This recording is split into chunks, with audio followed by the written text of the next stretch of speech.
भगवान जगन्नाथ जी की रथ यात्रा। भगवान जगन्नाथ जी की रथ यात्रा कब से और किस कारण से प्रारंभ हुई, इस संबंध में हमें कई तरह की कथाएं मिलती हैं। जब राजा इंद्रद्युम्न ने भगवान जगन्नाथ, भैया बलभद्र और देवी सुभद्रा की मूर्तियां बनवाई तो रानी गुंडीचा ने मूर्तियां बनाते हुए मूर्तिकार विश्वकर्मा और मूर्तियों को देख लिया, जिसके चलते मूर्तियां अधूरी ही रह गई। तब आकाशवाणी हुई कि भगवान इसी रूप में स्थापित होना चाहते हैं। इसके बाद राजा ने इन्हीं अधूरी मूर्तियों को मंदिर में स्थापित करा दिया। उस वक्त यह आकाशवाणी हुई कि भगवान जगन्नाथ साल में एक बार अपनी जन्मभूमि मथुरा जरूर आएंगे। स्कंद पुराण के उत्कल खंड के अनुसार राजा इंद्रद्युम्न ने आषाढ़ शुक्ल द्वितीया के दिन प्रभु के उनकी जन्मभूमि जाने की व्यवस्था की।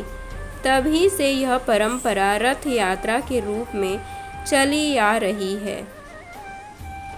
एक दूसरी कथा है जिसके अनुसार देवी सुभद्रा के द्वारिका दर्शन की इच्छा पूरी करने के लिए भगवान श्री कृष्ण और भैया बलराम ने अलग अलग रथों में बैठकर यात्रा की थी। देवी सुभद्रा की नगर यात्रा की स्मृति में ही यह रथ यात्रा पुरी में हर साल होती है। इस रथ यात्रा के बारे में स्कंद पुराण, नारद पुराण, पद्म पुराण और ब्रह्म पुराण में भी बताया गया है। तीसरी कथा, एक बार राधा रानी कुरुक्षेत्र में भगवान श्री कृष्ण से मिलने पहुंची और वहां उन्होंने भगवान श्री कृष्ण से वृंदावन आने का निवेदन किया। राधा रानी के निवेदन को स्वीकार कर एक दिन भगवान श्री कृष्ण अपने भैया बलराम और बहन सुभद्रा के साथ वृंदावन के द्वार पहुँचे तो राधा रानी, गोपियों और वृंदावन वासियों को इतनी खुशी हुई कि उन्होंने तीनों को रथ पर विराजमान करके उनके घोड़ों को हटाकर उस रथ को खुद ही अपने हाथों से खींचकर नगर का भ्रमण कराया। इसके अलावा वृंदावन वासियों ने जग के नाथ अर्थात उन्हें जगन्नाथ कहकर उनकी जय जयकार की। तभी से यह परंपरा वृंदावन के अलावा जगन्नाथ में भी प्रारंभ हो गई।